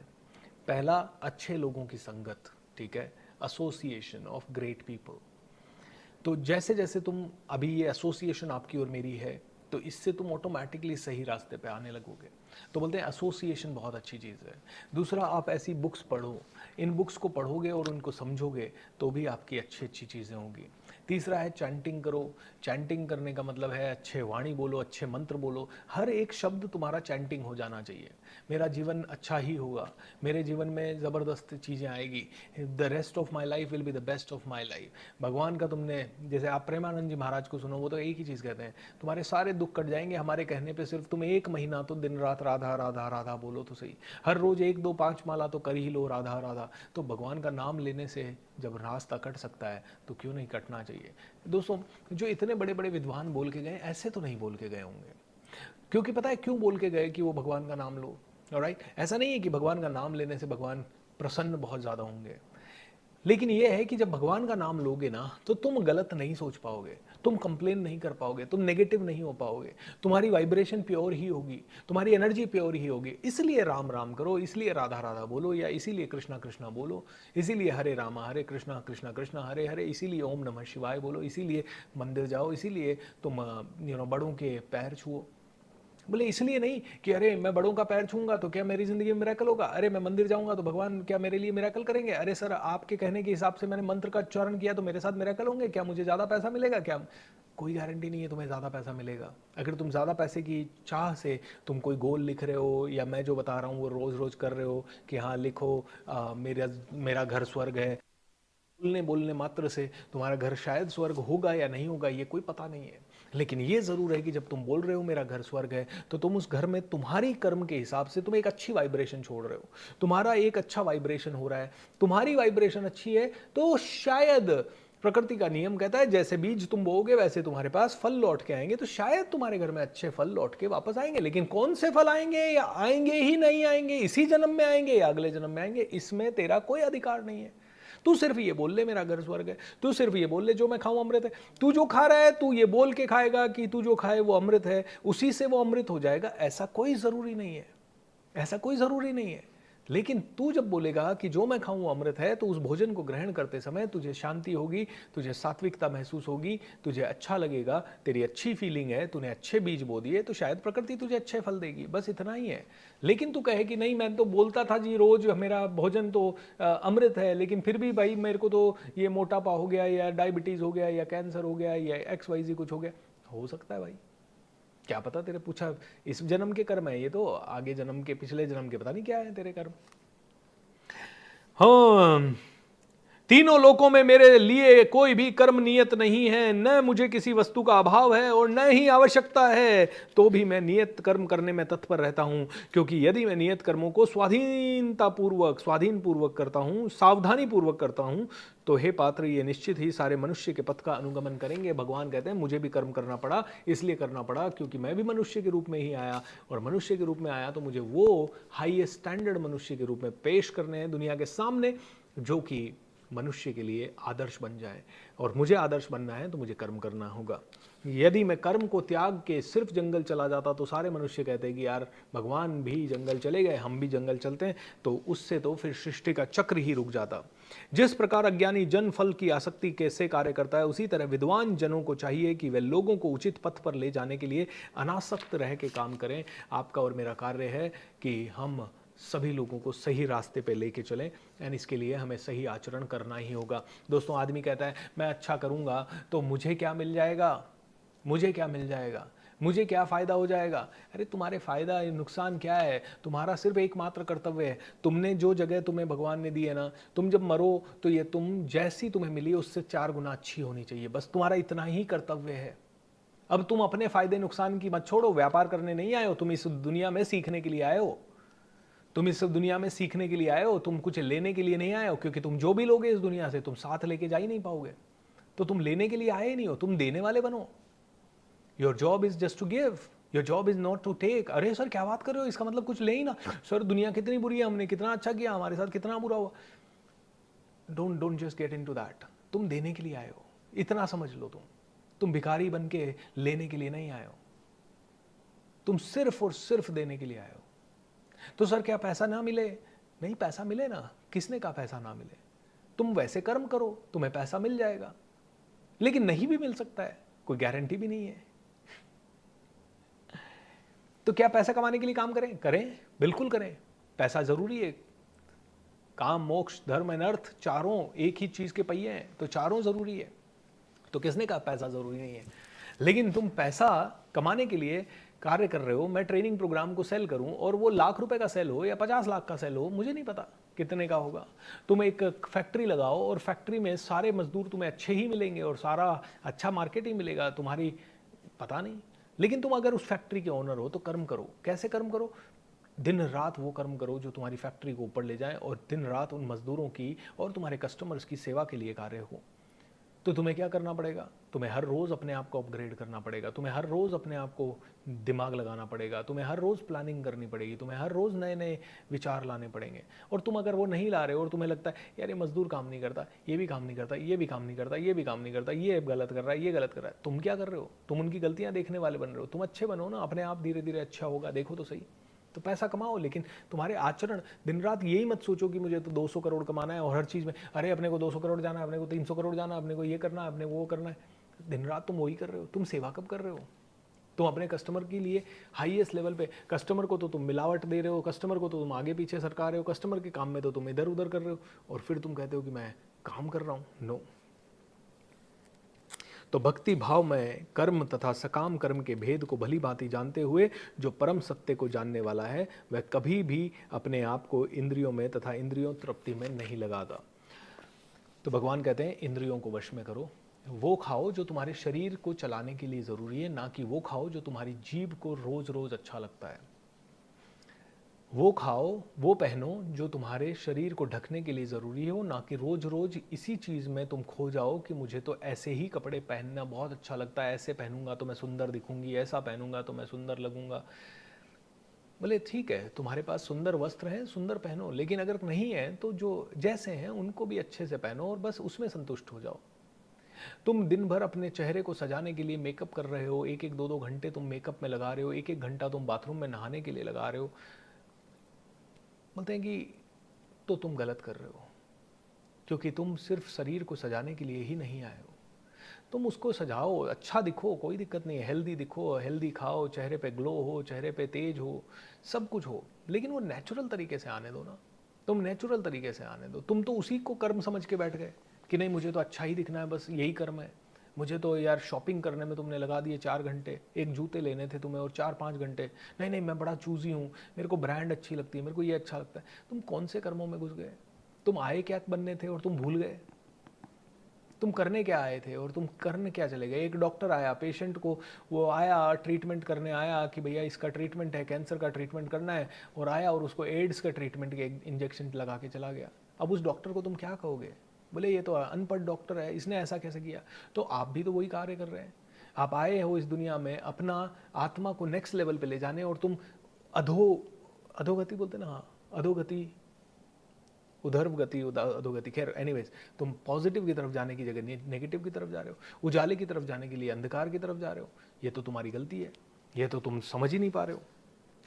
तो अपने सारे कार्यों को मुझ में अर्पित करके पूर्ण ज्ञान को युक्त होकर लाभ की आकांक्षा से रहित, स्वामित्व के किसी दावे के बिना तथा आलस्य से रहित होकर युद्ध करो। आलस्य से रहित होकर बिना किसी कामना से, बिना किसी फल की आशा के। जो व्यक्ति मेरे आदेशों के अनुसार अपना कर्तव्य करता रहता है और ईर्ष्या रहित होकर इस उपदेश को श्रद्धा पूर्वक पालन करता है, वह सकाम कर्मों के बंधन में बन जाता है। किंतु जो ईर्ष्यावश उन उपदेशों की उपेक्षा करता है तथा इनका पालन नहीं करते, उन्हें समस्त ज्ञान से रहित, दिग्भ्रमित तथा सिद्धि के प्रयासों में नष्ट भ्रष्ट समझना चाहिए।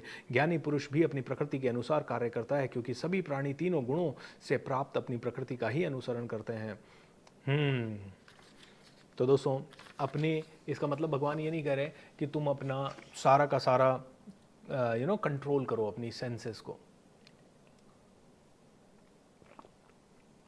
तो यहाँ पे भगवान कभी भी नहीं कहते कि इंद्रियों का दमन करने का मतलब इंद्रियों को कंट्रोल करना नहीं है। बोलते तुम्हें अगर सच में कर्म फलों का त्याग करना है तो तुम्हें अपने ऊपर कंट्रोल लाना होगा। लेकिन क्या सच में कंट्रोल ला सकता है इंसान? Probably not. तो बोलते हैं कंट्रोल नहीं लाओ, रेगुलेट करो। रेगुलेट करने का मतलब है उनका डायरेक्शन मोड़ो। ठीक है, तुम्हारी जीभ को बहुत अच्छा अच्छा खाने की ज़रूरत है, ऑलराइट। अब तुम अगर अपनी जीभ पे अच्छा कंट्रोल नहीं कर पा रहे हो तो थोड़ा सा फाइंड आउट कुछ ऑल्टरनेट जो शायद उससे भी ज़्यादा टेस्टी हो। तुम्हें नॉनवेज बहुत अच्छा लगता है, जीभ के कारण ही अच्छा लगता है ना, पेट में जाने के बाद तो तुम्हें क्या पता पड़ता है कि नॉनवेज है या वेज है, राइट? पेट भरा हुआ लगता है तो तुम्हें जीभ के लेवल पे ही पता पड़ता है ना कि नॉनवेज अच्छा है। तो नॉनवेज जितना टेस्टी लग रहा है उतना ही टेस्टी कोई ना कोई वेज बनाता होगा कुछ ना कुछ। तो उधर जाओ तो सही, उसको खा के देखो, और उसको खाओगे तो तुम्हें पता लगेगा कि वेज में भी उतना ही स्वाद है जी। तुम्हें पिज्ज़ा बहुत टेस्टी लग रहा है तो पिज्ज़ा से तुम्हें बड़ा आनंद आ रहा है, लेकिन उसी की जगह ऐसा कुछ और बना के देखो जो शायद सात्विक भी हो, अच्छा भी हो, शरीर के लिए बलशाली भी हो, और पिज्ज़ा जितना ही टेस्टी लगे। ऐसा कुछ और बना सकते हो। क्योंकि क्या कर सकते हो अर्जुन? दास मत बनो अर्जुन। दास बनने की जगह तुम राजा बनो। कहते हैं कि गुलाम बन गए आप अपनी इंद्रियों के, तो फिर तो आप गुलाम ही रह गए। और हम सब गुलाम हैं। देखिए, मैं यहाँ पे प्रवचन दे रहा हूँ, इसका मतलब ये नहीं है कि मैं गुलाम नहीं हूँ। अभी मेरा सारा कंट्रोल हो चुका है, मैं भी सीख रहा हूँ आपकी तरह। कुछ चीज़ें मैं कर चुका हूँ, कुछ चीज़ें कर रहा हूँ, राइट। और जब मैं ये पढ़ा रहा हूँ तो मेरे को भी इतना ज़्यादा ये डीप इसकी इंसाइट आ रही है कि पूछिए मत आप। जितनी बार, चौथी बार मैं भगवत गीता का अध्याय का अध्ययन कर रहा हूँ और मुझे बड़ा इंटरेस्टिंग लग रहा है। मैं तो सच में बोल रहा हूँ कि ये ज्ञान बहुत ही शानदार है, राइट, बहुत शानदार है।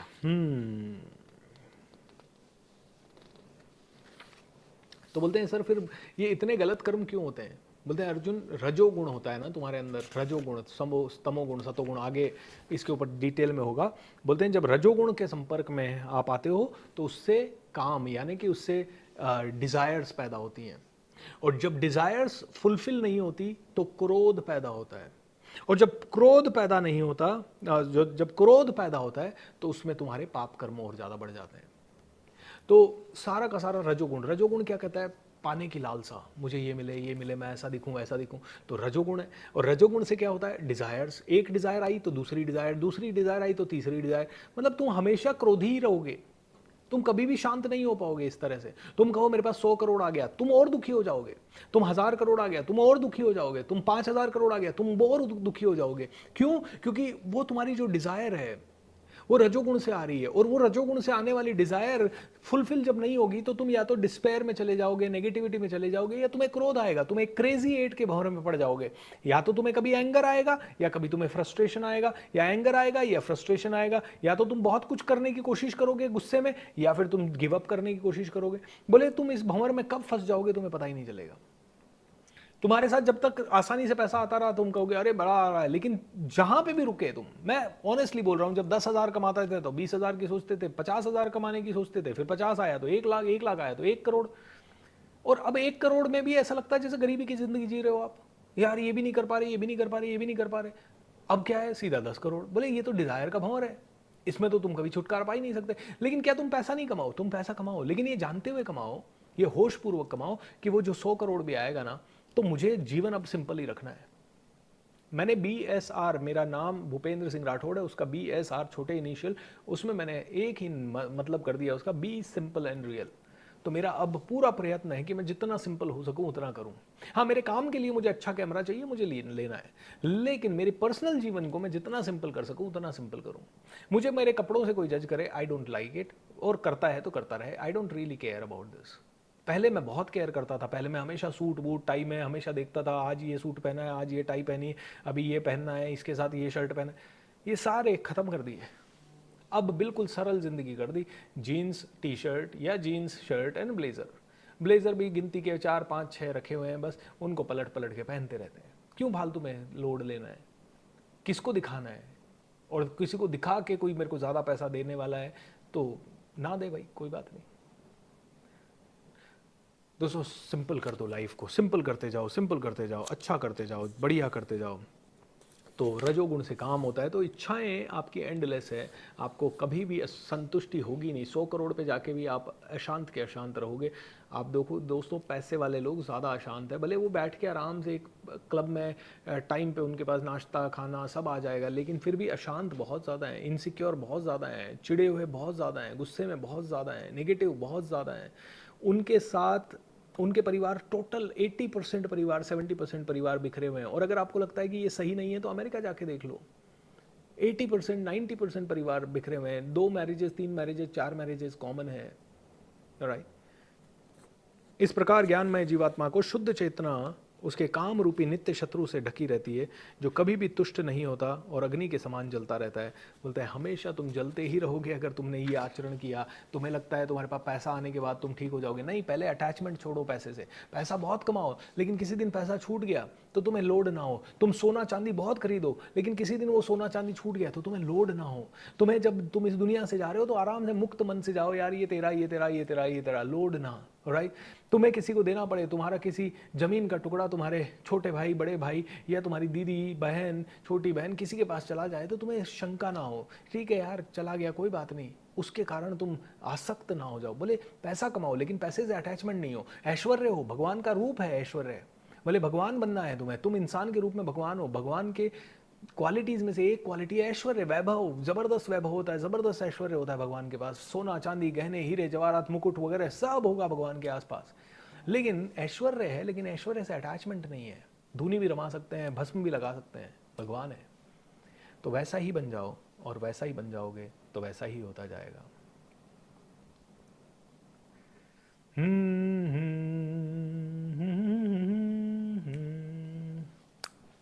All right everyone, so beautiful, beautiful। आज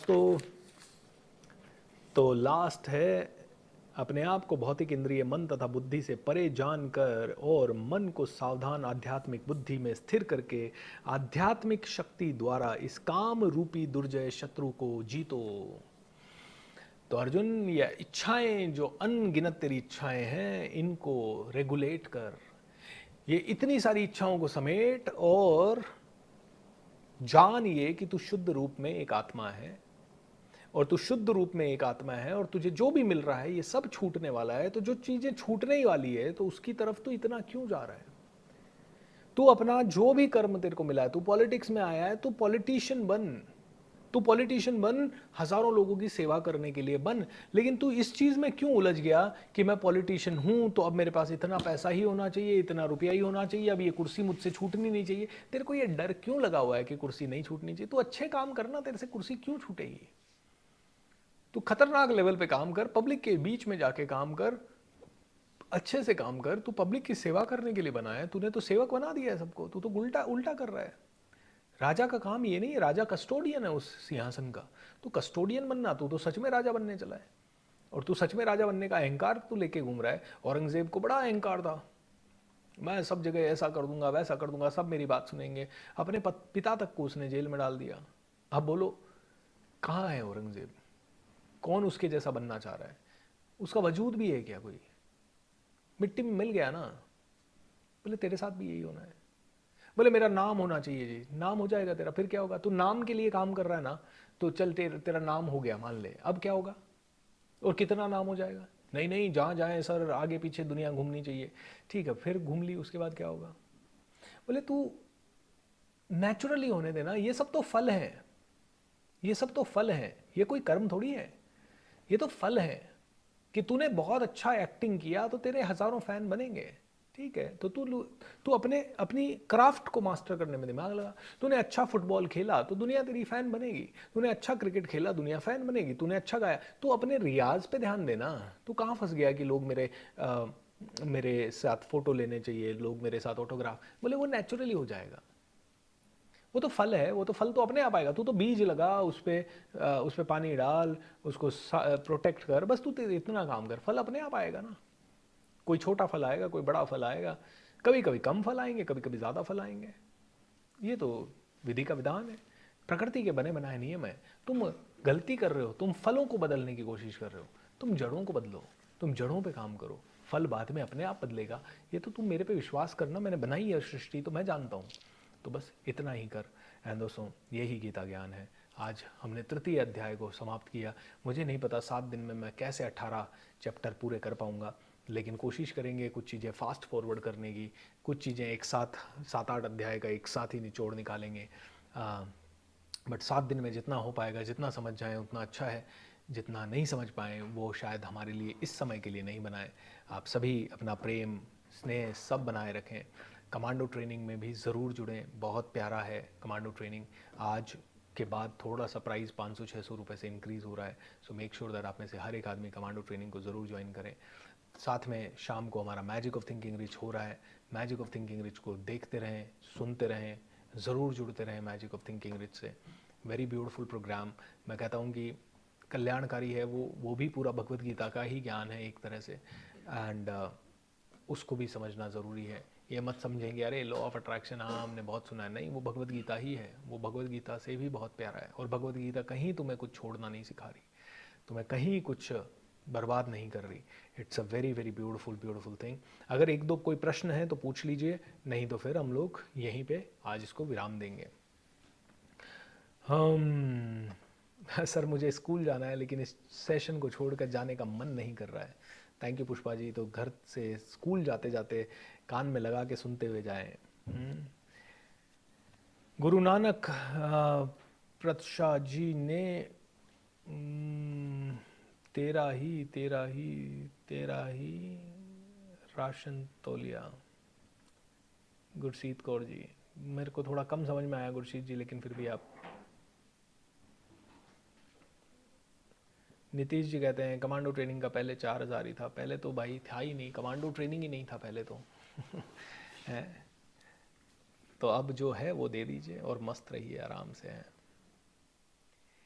even Bhagavad Gita is a book, every Bhagavad Gita is book is same. Why people asking which book? Why are you guys are thinking there are thousands of different Gita books? Every Gita book deliver the same knowledge. Correct सोवित भाई, बिल्कुल सही कहा आपने। बिल्कुल सही कहा। कोई भी गीता बुक पढ़ो, बस आपको समझ में आ जाए, that's how it is.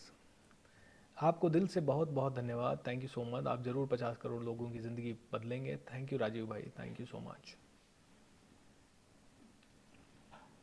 Sir मैं तन्वी महाजन हूँ, मेरा मेरा साथ बहुत सारा मजाक हो रहा है। I am 7 years old. मजाक हो रहा है, कोई बात नहीं तन्वी बेटा, मजाक के साथ आप भी मजाक बन जाओ, आप भी उस खुशी में शामिल हो जाओ, लोड ना लो, बिल्कुल मस्त हो जाओ।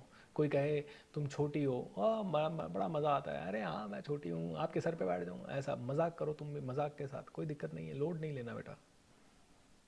हम्म। सर जी लहसुन प्याज खाना चाहिए या नहीं खाना चाहिए? अपने आप छूट जाए तो ठीक है। ऐसे देखिए, कोई भी चीज़ खाना चाहिए नहीं खाना चाहिए, मेरा पहला मत तो ये है कि हाँ, जहाँ पे भी किसी की जान जा रही हो उसको तो आप डेफिनेटली करो।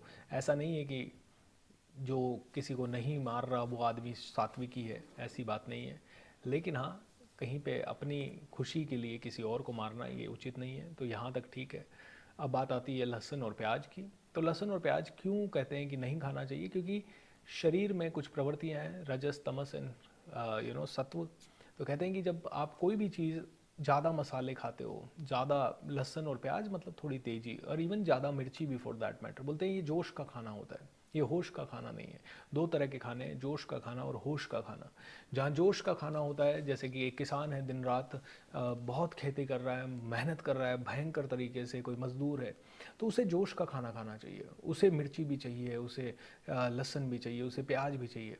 लेकिन जब आप भगवान की प्राप्ति के लिए कोशिश करते हो और जब आप सही मार्ग पर चलने की कोशिश करते हो, तो उस समय आपको होश के खाने की ज़रूरत है। वहाँ कम मसाले की ज़रूरत है, वहाँ कम तला भुना खाने की ज़रूरत है, वहाँ कम लहसुन और प्याज खाने की ज़रूरत है। इससे क्या होगा? इससे ये होगा कि आपको नींद कम आएगी, आपको आलस कम आएगा, आपको आपको ये तामसिक फूड में माना जाता है।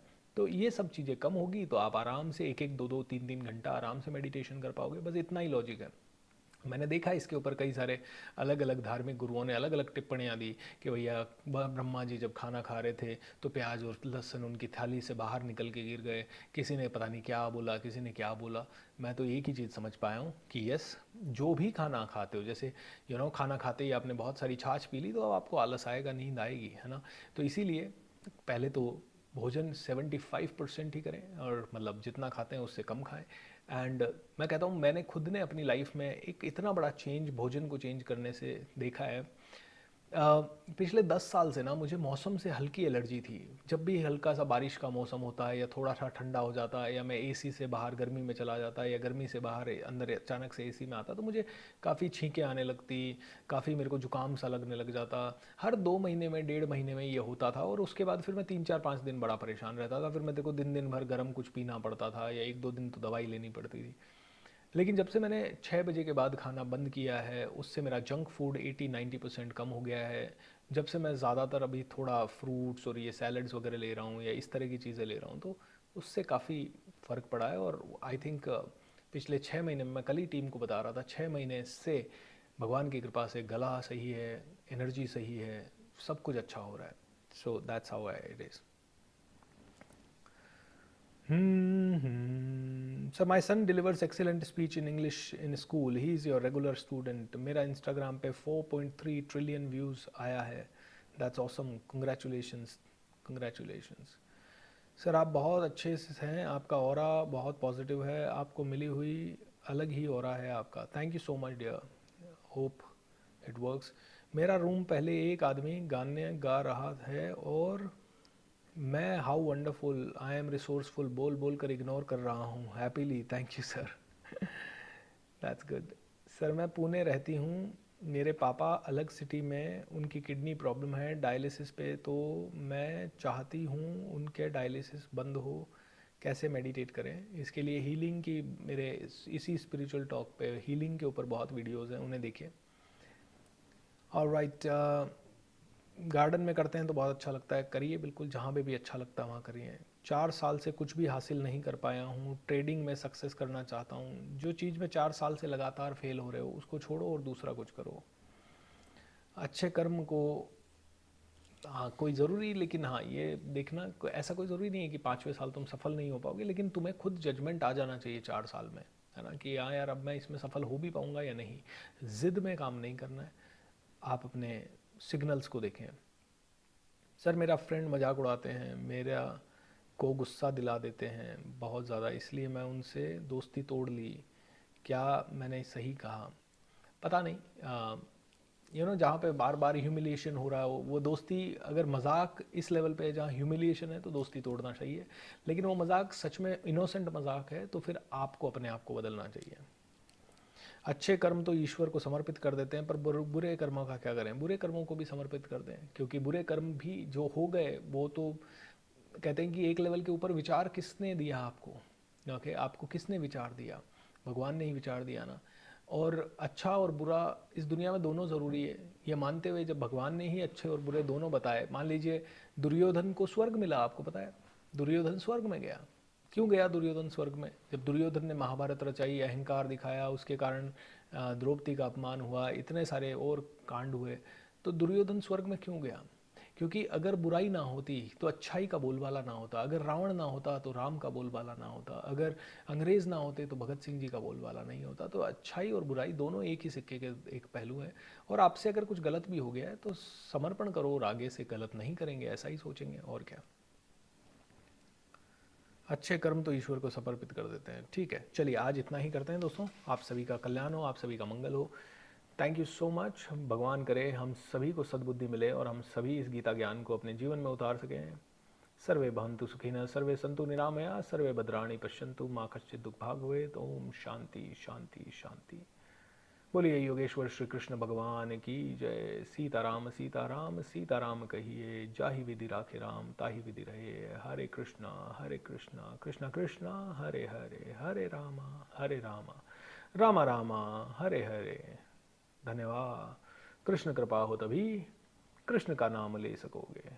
आज हम कृष्ण का नाम ले रहे हैं, भगवत गीता का ये ज्ञान कर रहे हैं, इसका मतलब हम सभी के ऊपर कृष्ण कृपा ज़रूर है।